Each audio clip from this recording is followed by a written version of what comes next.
So humility basically says that we stand back and appraise ourselves sincerely and truthfully, and come to appreciate that we have more in common with our fellow human being than we have assumed. Yes, my weakness may not be your weakness and your weakness may not be mine, but we all have weaknesses since we're all human beings. And so on this journey of humility, we're going to be accepting sincerely and humbly.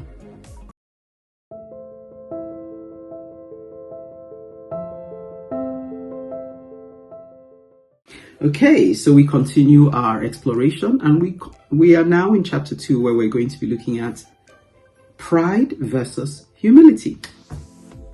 I know you've heard the familiar saying, most of us, pride goes before a fall.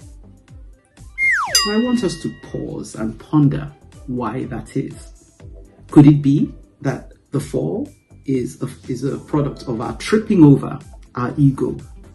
That distorted sense of self that says, I'm better than you, and results in our acting arrogantly towards others.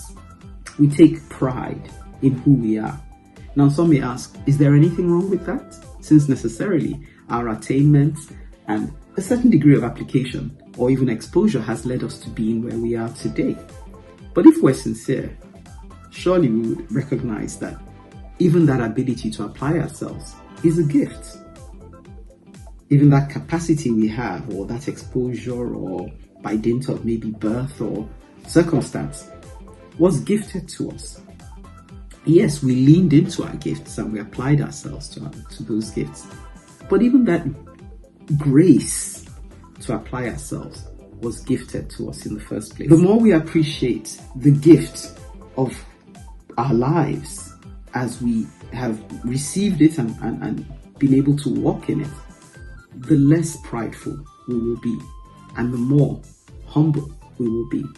Now we have only to come or see people who have come across an experience unexpectedly of sickness or misfortune to realize that that gift was not always a given. We don't want to wait till we are staring our mortality in the face before we eat humble pie, so to speak. So humility basically says that we stand back and appraise ourselves sincerely and truthfully, and come to appreciate that we have more in common with our fellow human being than we have assumed.